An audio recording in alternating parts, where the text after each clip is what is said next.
Hello. Hi, everyone. Hello, everybody. Welcome to EnvironMental Podcast. Yes, this is our podcast where we investigate different aspects of sustainability. And we basically choose a topic every month and then we just go really deep into that topic and share cool solutions about sustainable things. Yes, yes, yes. And we are diving into a new topic today. We are Yes. talking about sourcing, ingredient sourcing, raw material sourcing, global sourcing in general. My goodness, it's going to be a big one. We I'm already nervous. know.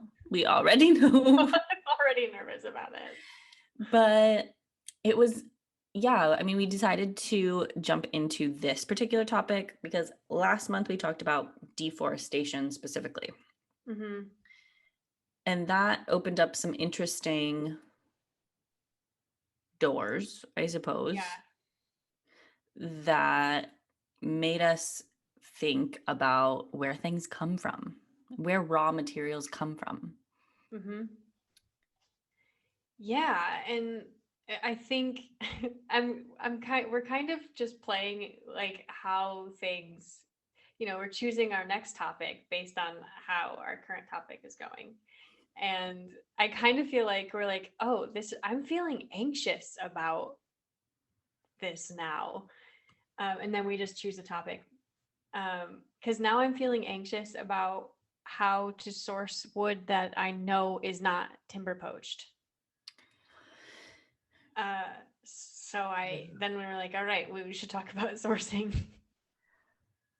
Right, but that opens up just such a Pandora's box of other issues when it comes to finding ethical and reputable sources Yeah. for what we buy. And we And know it that this turns is out, what. turns out it's a Pandora's box. Right, but it's like, okay, but we know that this is something that every small business owner, particularly sustainable small business owners, have to Mhm. deal with, like, all the time, but especially at the very beginning where you're trying to, get your product manufactured, get things created. And it is not easy to No. navigate. It's like a literal minefield of people who are greenwashing or just straight up lying or just Yeah. like not operating ethically. Right.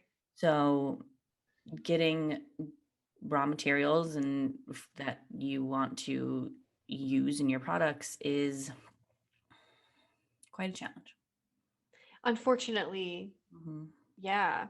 And because the industry is global more so than local, um, I think you start to get into laws, and the laws for organic are different in other countries than they are in the States. There are countries that don't have laws around organics, that don't have laws around labeling things. So how do you navigate that as a small business? So that's kind of, I mean, that's basically what we're talking about for the entire month. Yeah. Yeah. Yeah. We're going to bring in some people who work within the industry who are actual, that is their career is working within ethical sourcing. Mhm. We're going to be diving into a book The new and Bronners book. I'm really excited about the new Bronners book. yeah, so Dr. Bronners, the company, Dr. Bronners Soap Company, um, is coming out with a book all about kind of their supply chain. And it is coming out on March 9th. Um, and we're really, really stoked to be able to read it because I think it's going to be a really interesting perspective and also Mhm. completely connected to what we're really investigating this month. So it's called Honor Thy Label. Yes. Which I think is really funny also because if you've ever tried to read a Dr. Bronner's label, there is so much information. on it. I remember my first experience with the Dr. Bronner's label. I was in Colorado and I was like 19, and I wasn't like full on sustainability in my world yet. And I was visiting a friend who was basically just like living at Keystone that winter, working at the ski resort. And we were in this tiny dorm room that's built for three, but we had brought like 9 friends of us with us. Like, So yes, perfect. we, yeah, Mm-hmm. from Michigan to Colorado. So we all just like slept on the floor, and like it was just a really wonderful time. But they had a Dr. Bronner's in the shower, and that's what we were all using, is the big Dr. Bronner's like shower soap. And I remember coming out of the shower and being like, I love this soap, but like what? Yeah, Like it's a this full-on label. manifesto. And It's a manifesto. it's it's a little off-putting to some, honestly, but it's also really, it's just so on brand for them that it's pretty Yeah, perfect. Yeah. it's wonderful. I'm excited. So yeah, I mean, but they've, really been unwavering in their dedication to natural Hmm. products. And we have, yeah, when we found this book, we were like, whoa, okay, this is freaking perfect. And also how funny that it's them. We have interesting personal histories with the Dr. Bronner's Oh company my and God. crew.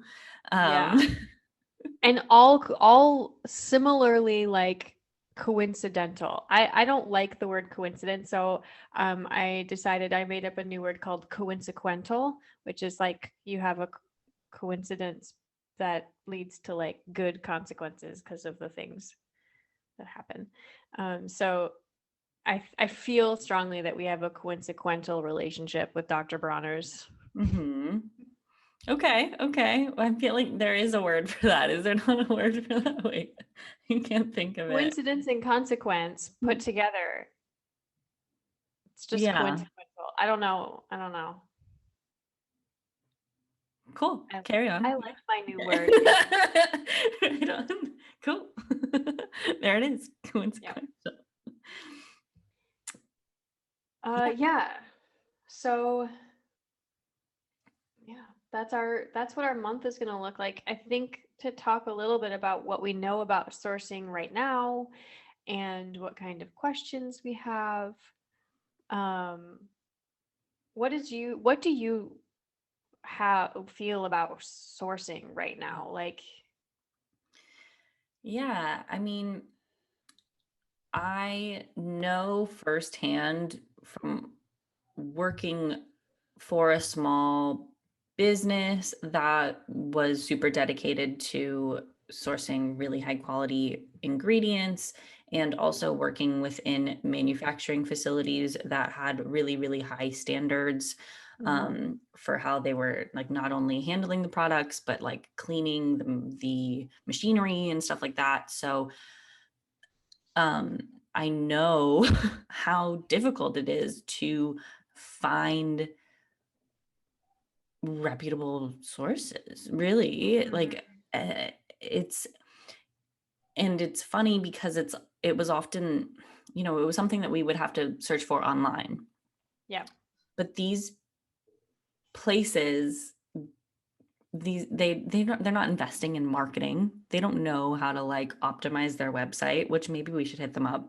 Yeah. But Yeah. but it was really hard to find because their websites are just kind of buried amongst other people who are just sort of talking about organic ingredients and or Mhm. and it's something that is so,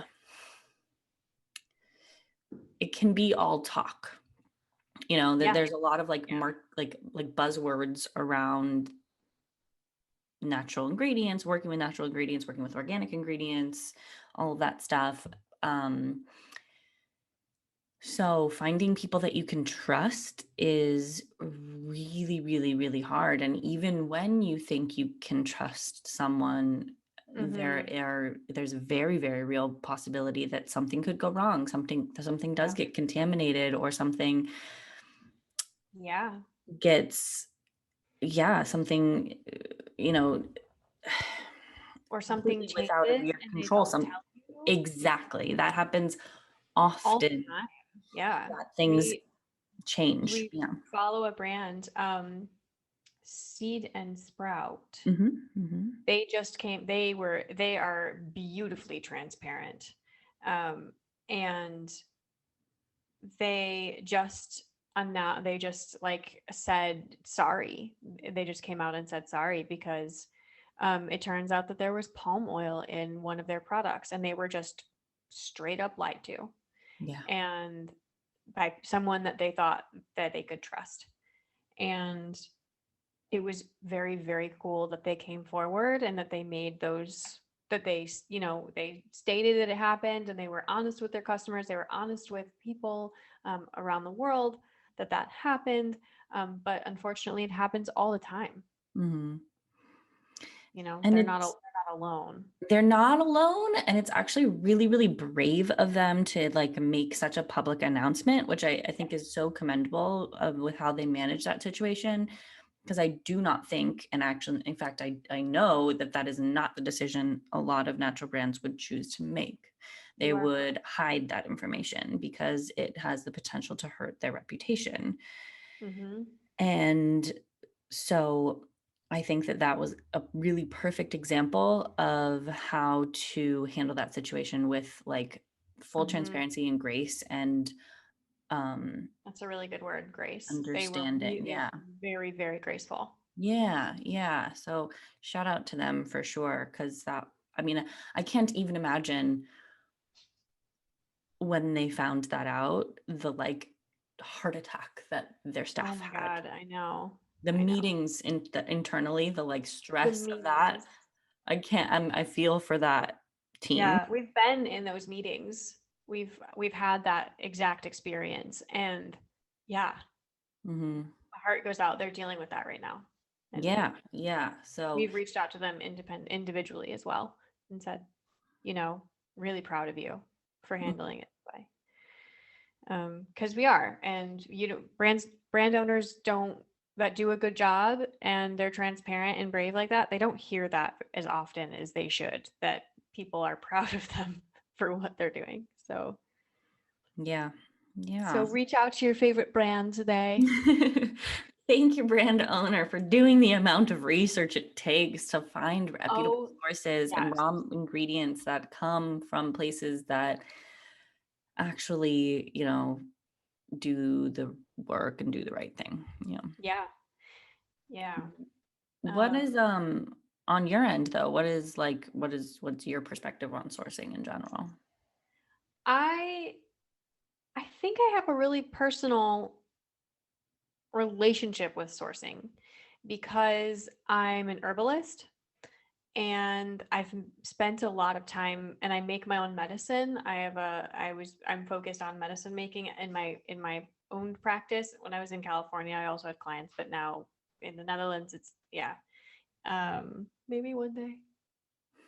Anyway, um, and I've been feeling more and more like I should grow my own medicine and I should grow that if a plant doesn't grow in my garden or in the surrounding forests of the space that I'm healing in, that it's not worth working with in that space.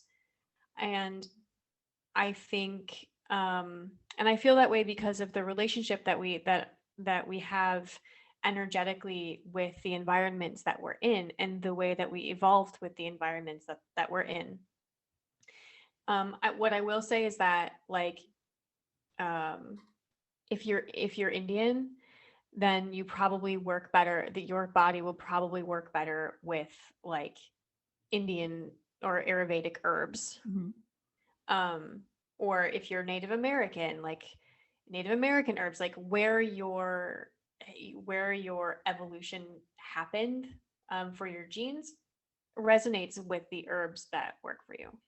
Um, that's that's been like my experience as an herbalist. Yeah. But I know a lot of herbalists that want to use like Ayurvedic plants that or want to use you see a lot of like South American plants Mhm. used in medicines and or Chinese plants used in medicines. And so they source from places on the other side of the planet. And I I feel like you don't know the quality of that when you're buying it online. And you don't know how it's going to react with somebody that whose ancestors and whose like body doesn't react with those types of medicine. So, I mean, as it relates to sourcing and for me, it comes down to the medicine and it comes down to like finding for those herbalists, it's like, why use those? Like, why not source locally? What's Yeah. the point? And when you are sourcing from far away, you how do you trust these herbal people? How do you trust that I think earlier we were talking about reishi. Oh, it's not the best example because reishi grows everywhere. It grows in the Netherlands. I find it in the wild all the time. It doesn't grow naturally very well like in California. Mhm. You can grow it in a lab in California, and if you're in California and you're using reishi, please buy it from the local farmer because they will from the local mushroom farmer spend more money and do that. But like because people ship it in, bring it Mhm. in from China. There's no Really reason. popular. Yeah, Yeah. it's very, very popular. There's no reason to do that. There are so many mushrooms. Turkey tail mushroom in California, just for one example, does just as much magic because it's local right there. You can go up in the woods. You can spread those like you can like hit the top of a turkey tail pile, and the next year you'll have more turkey tails growing right there. And you'll be able to take the magic of the land around it to grow and to heal. But if you're bringing in sourcing from China or another country, you don't have that same like it doesn't have the same efficacy. It doesn't have the same environmental stimulus.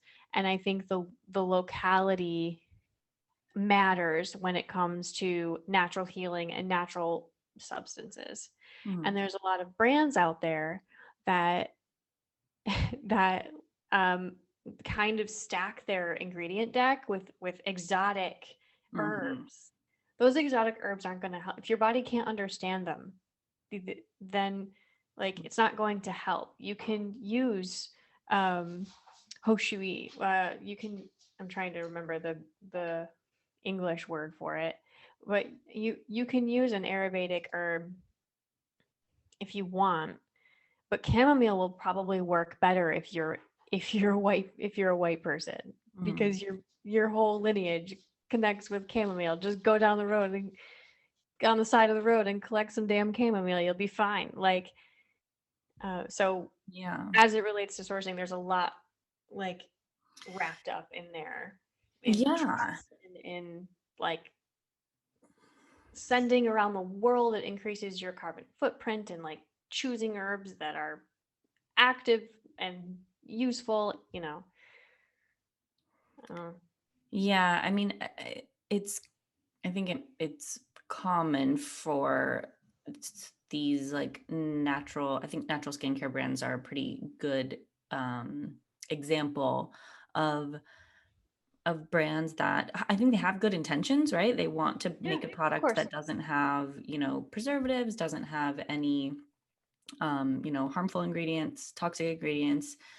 Um, but then, yeah, they kind of fetishize these exotic plants from around the world, and it's sort of a marketing thing.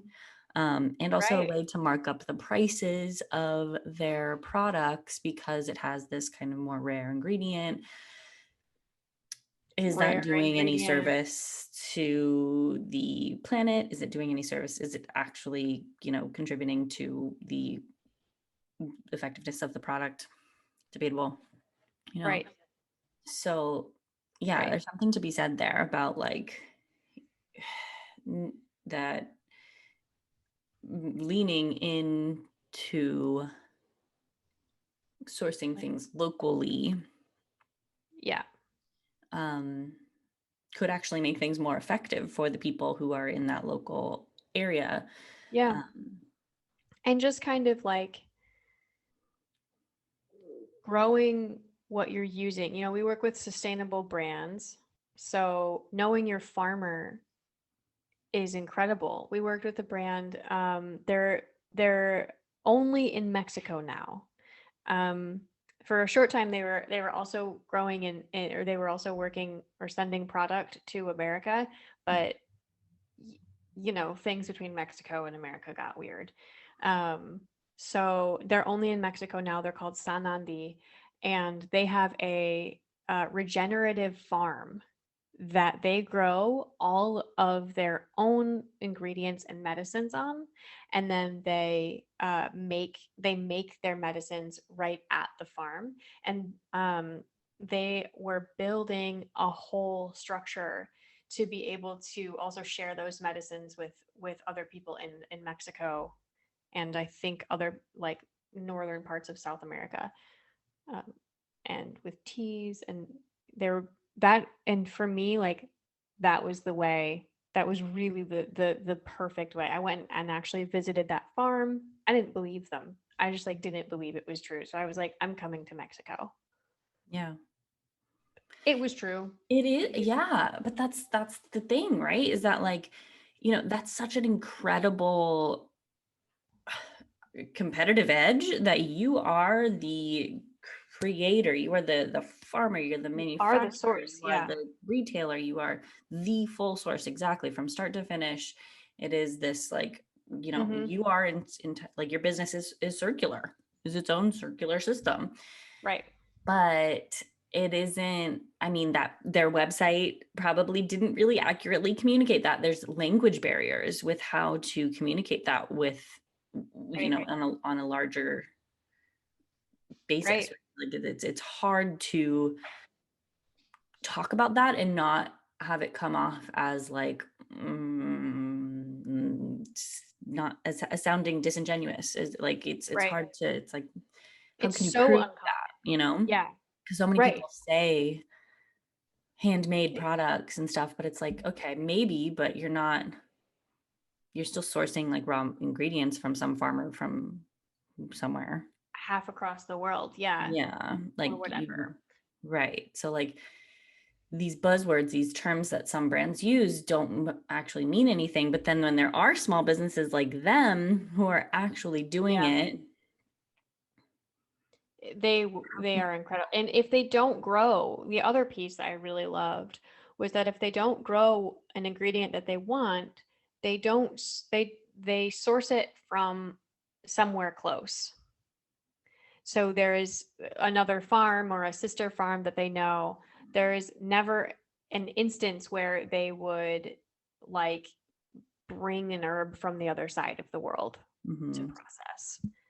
They they would focus very, very locally. And part of that is just to bolster the like Mexican economy, you totally. know, to support sister farms and help each other out and create a community. And those local communities have saved them in more than one ways, and they've saved each other. You know, they build using local sourcing in that in natural wellness industries is one of the best ways to help grow the community.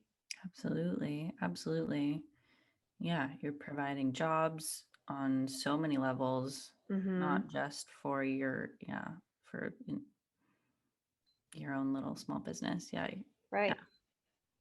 You know, and people say, well, it's expensive. Yes, it is expensive. I don't have more than like, yeah, it to do a business at that much quality, like it takes money, and it takes a lot of effort, and it takes time. And no one has ever said that being an entrepreneur, especially in the beginning, is easy or cheap. Hmm. Like, it's just not. So doing it in the easy, cheap way is how you get to sourcing problems like we have right now. Yeah. Like, I don't know what the quality is. Why is the price so low?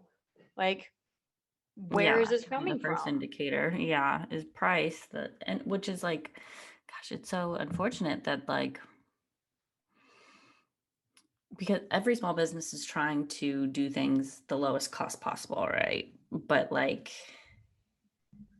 then you're operating with people who are trying to undercut their prices in some way. Mm-hmm. How can you Right. What are they doing? how can you know? Yeah. Like, Right. what are they doing is a really good question. And there, yeah, there are so many brands that just source ingredients kind of sight unseen. Mm-hmm. And I think that that's a problem. Yeah. I really do. I think that it's something that if you are invested enough to create a business around a product that you are not yourself making, then you should do the work to go and see where it is being made. Absolutely.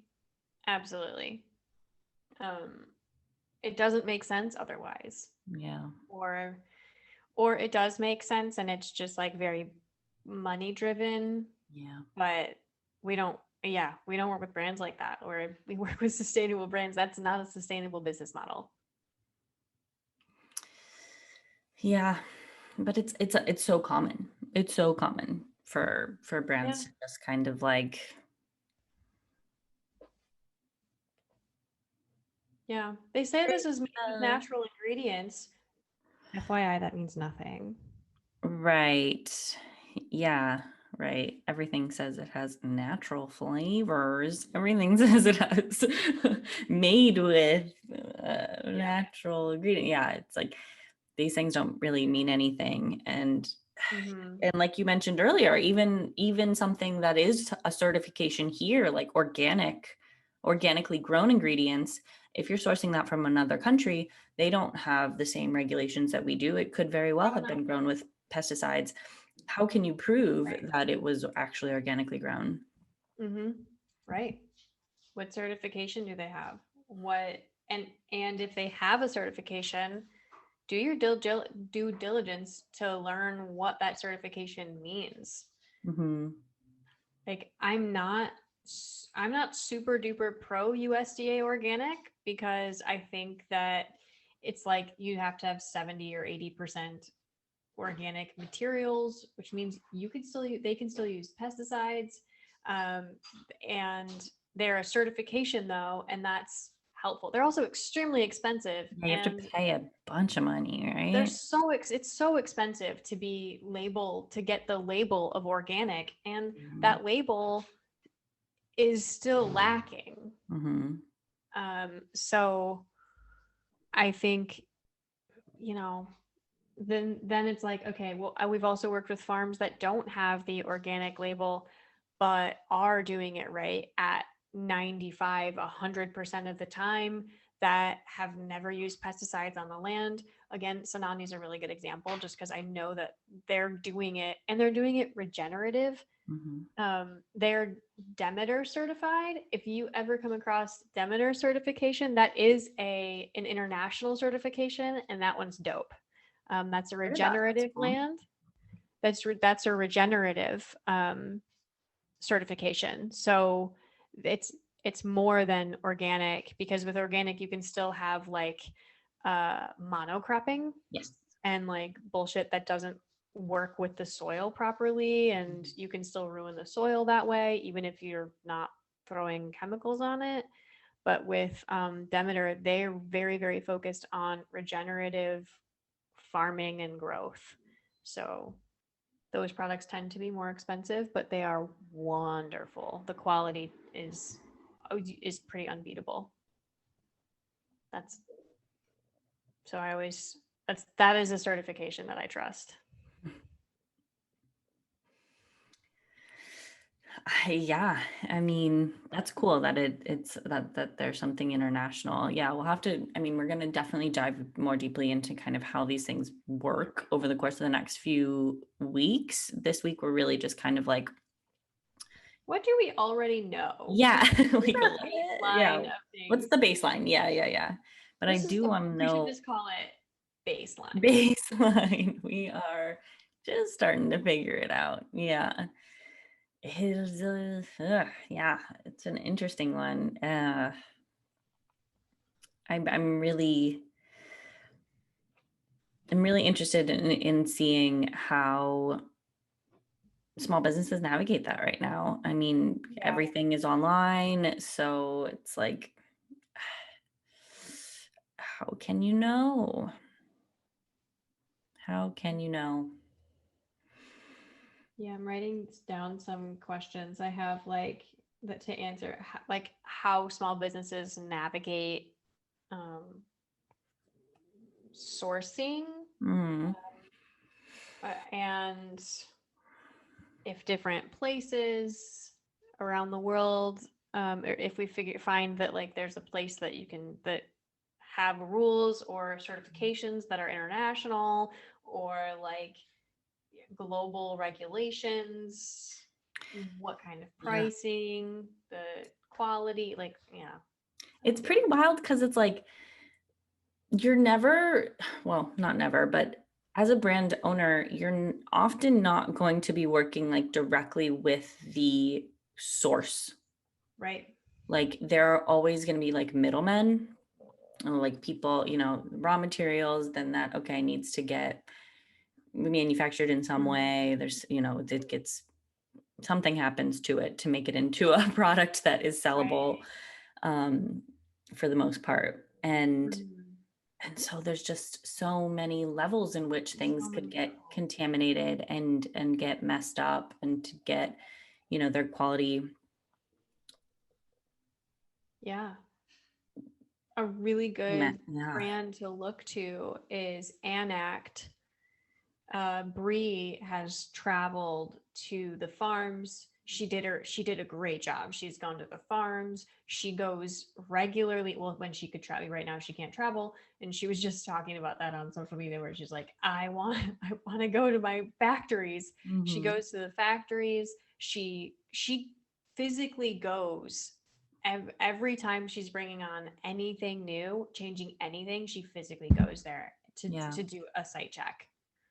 She's Yeah. awesome. That's how you do it. I mean, that's really like how you can really, and she's not doing it as a way to like be performative, to like show that she's No. going to these factories. Like it is She was so doing near and it and dear to not her heart. talking about it. And when we Yeah. first met her, we were like, you need to put these pictures up. Like we were very like we found out because she told us, and then we were just kind of like, this would have been almost a year, more than a year ago More than a now, year ago. Yeah. Yeah. where we were like, that's a huge deal. You need to talk about that. Hmm. Like, yeah, she's not performative at all. Not at She's all. she's Yeah. And that's really like, yeah, that's what makes all the difference Yep. with, you know, as consumers get more and more interested in sustainability, then they will look for brands to be able to prove the claims that they make. Yep.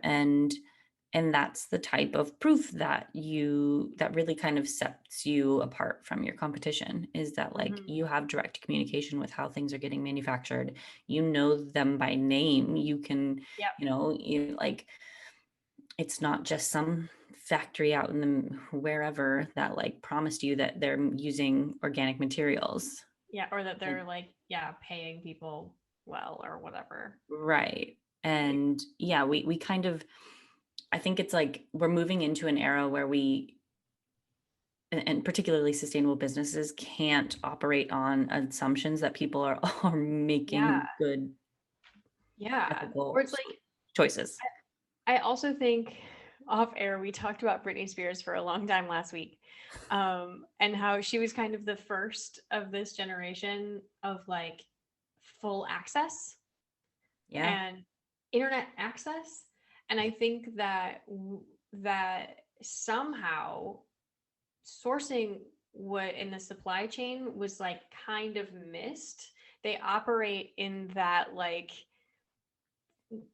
late 90s space of like their websites suck and they're hard to understand, like you can't get all the information. And Mhm. I think that consumers are starting to be like, fuck that. That's 20 year, you're using 20-year-old technology. I need to know what's happening on your farm. I need to know what's in this ingredient, what Yeah. you're using.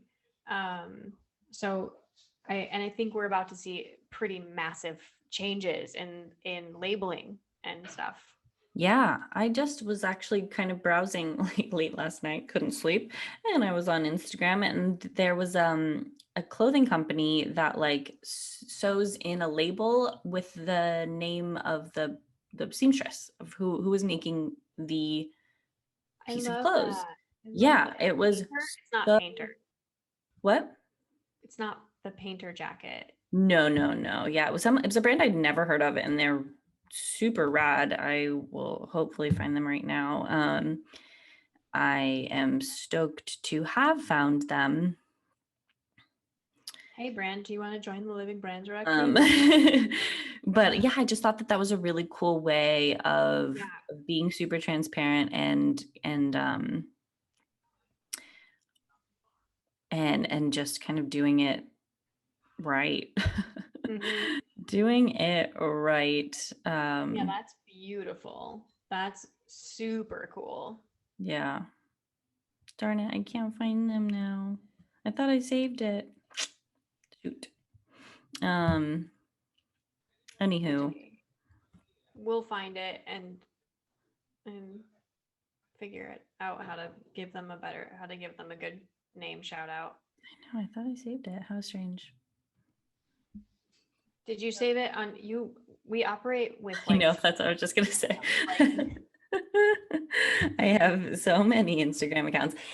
It's cool, but yeah, they're not the only brand that's doing something like that, where they're actually like, you know, giving direct credit to the person who made that unique item. And I just think that's just like an added layer of really, really cool beautiful. openness and inclusion, Yep. and kind of shining a light on that part of what we are purchasing and consuming every Yeah. day. We put on clothes, we have no connection whatsoever to where they came from and the human that sewed the lines, you Yep. know? Somebody Like, put this seam in here. yes, Somebody yeah. put this button on here. Well, maybe, Somebody ran the machine that did the thing. Yeah. yeah. Like they maybe aren't sewing it by hand, but still like Right. they touched this, you know, and like Right. we need to be thankful to them for for being a part of that. And for Yes. way too long it's just been something that's kind of been in the shadows in the name Yeah. of profit, you know, and it's just, yeah, people over profit now, like Hmm. yeah. Yeah. We last week we already canceled profits over people. We did. Mackenzie, Jency McKenzie helped us. We canceled it, and now, Canceled. yeah, now we're able to talk about people over profit, Yeah, sourcing, how to do yeah. it right. I'm stoked for this month. Yeah, I'm so excited that this is kind of the way that people are moving to. Like there is definitely momentum Hmm. in within the like kind of environmentalist, sustainable Hmm. in like communities where even brands that are saying like, oh well, now we use like maybe some post-consumer waste or we use some like organic cotton or something like that. It's like, okay, that's not enough. Like, yeah, Yeah, okay, but how and much are also, you what does paying? that mean? Yeah, What does that mean? What does it mean to use organic cotton? That's cool, but like, there's still where so does much it come water from? going into the There's production a of cotton. right. Where is that coming from? How much are you paying those people? Hmm. What are, you know, what is their working conditions? Right. That, yeah. So it's I'm stoked. I'm really excited to learn the the right questions to ask. That's one of the things that I think I have issues with, and when that I have a hard time with, because I think I've mentioned before on this podcast, I will full on, if I want to make a purchase from a brand and I don't know they're sourcing or whether they're sustainable or like what something is made out of, I'm the bitch that will send customer support an email. I just will. I'm like, and I will ask all those questions. But I don't know how to ask sourcing questions. I do ask them, but I don't know the right questions to ask. And I think that this is also really relevant for the living brand directory, because sometimes we ask, can you tell us more about your sourcing before we put people on the living brand directory or like give them a certain badge? And I'm excited to be able to ask pointed, specific questions around sourcing for those purposes too. Totally. Yeah. Yeah. I mean, not only is that information helpful for the like conscious consumer, but it's also like brand owners need to get used to hearing those questions so that, if something is a concern for them, if they don't feel fully confident in answering some of those questions, they know that that's room for improvement. Like they can do better in that aspect. Yep. And I mean, and maybe soon in the world, brands will just share that information on their about page. mhm. If you know that information about your brand, put it on your website. Yeah, make it known, man. Please. Yeah. Because even if people aren't, there are some people who don't care. Of course, people are like, that's cute, I'll buy it. Cool. But there is a growing number of people who do want to vote with their dollar and do want to Yep. make conscious decisions about what they're purchasing and what that means to support certain businesses. So yeah, Sure do does. it. Do it. Just, yeah, be transparent. And if you can't, There's something reconsider wrong. how you're operating your business. Yeah. Like, Yeah. what I kind of support that statement. middle ground? Yeah. Yeah. I'm really interested in what we'll learn this week and kind of, yeah, more intricate details about really specific challenges that I think the small businesses are facing. Excuse me. Yeah. It'll be interesting. I think so too. I want to know your guys' questions. Do you guys have any, is this something you guys have any experience with? Is this something that you look for in brands that you're purchasing from? Yeah. If you're a brand owner and you want to develop a new product, is this something that you go all out on? Is this something that you put on your website? Like, and if not, why? yeah. Yeah. If not, why? Are you ashamed of your source? If you're ashamed of your source, then you should stop sourcing from them. Mm-hmm. And if you're not ashamed, then you should put them up. Then you should share that source. Yeah.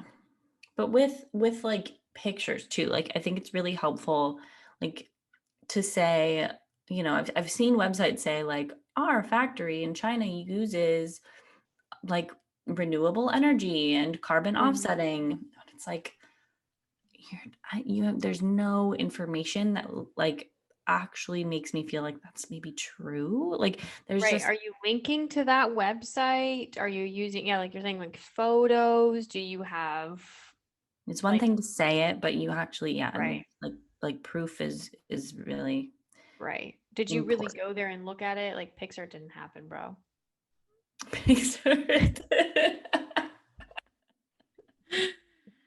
Yeah, man. Yeah. Like that exact experience has led me to feel like maybe a brand is faking it when I don't think that they are. Like we know, We've had their this owner. conversation several times.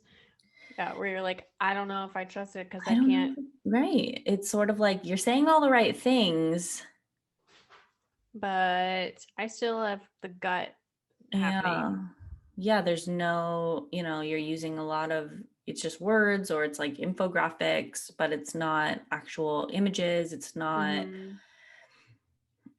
it's Linked to, it's so easy to lie on the internet. yeah. And No, I always trust the internet. I trust everything I read. Yeah, it's tough. It's tough because you want to give people the benefit of the doubt, but it's just there is, if you all of a sudden lie and say that your ingredients are organic, now you can charge two, Yeah. 3 times the price, And people will pay and it. people will People, pay it. So it's like it makes perfect sense that, as things grow in their popularity, it also, the amount of people who are lying to try to catch up with that demand also right. increases. And it's just Totally. something that we have to kind of be aware of as consumers and as brand owners who are trying to source Yeah. reputably and People ethically. lie and that sucks. Mhm. Stop Yeah, doing it that. does. It really does. It's so weird. Yeah, please stop doing that. Can we just stop lying to each other? Canceled. Lying is Anyway. canceled.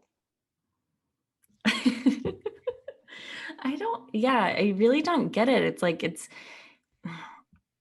how long do you think you can get away with it? Like, I don't know. I mean, some of these things are At really this hard to point, prove. yeah, but at this point, I don't think brands that are successful, that are like making a lot of money and with using hype, can really get away with lying about being sustainable. That's one of these big changes that I think is happening. I think up until now, we're kind of on the precipice of this, right? And I think up until now, it's been really easy because, yeah, it's easy to lie on the internet. But I Yeah. think that there are people so dedicated to brands that they love that like they will hunt to find where they're sourcing their materials. They will hunt to find this information. And if they are brought up short, if they find out their favorite brand is lying, I mean, that's a fucking PR nightmare for them, right? Like, Mm. I kind of feel like if you were lying and greenwashing before, to shore up your, just make it truthful now, you know, because people are going to find you out. Yeah, I hope that's true. I hope so. I really do. And I think that's really where, like, the energy of cancel culture is important, is Yeah. using that energy to investigate these, like, claims that companies are making, Hmm. um, to see if they're true, and if they're not true, then call them out. Yeah. Yeah, That's worth your time. That's worth your time. yeah, yeah. But yeah, we'll see Yeah. what we learn this month. Super excited. I'm so Yeah, excited. yeah. Please subscribe to this channel, follow along on this journey. Yes. We are constantly learning, and we would love for you to learn along with us. Yes, please. Yeah, And yeah, we will see you next week. yeah. Sounds good. Thanks for watching, everybody.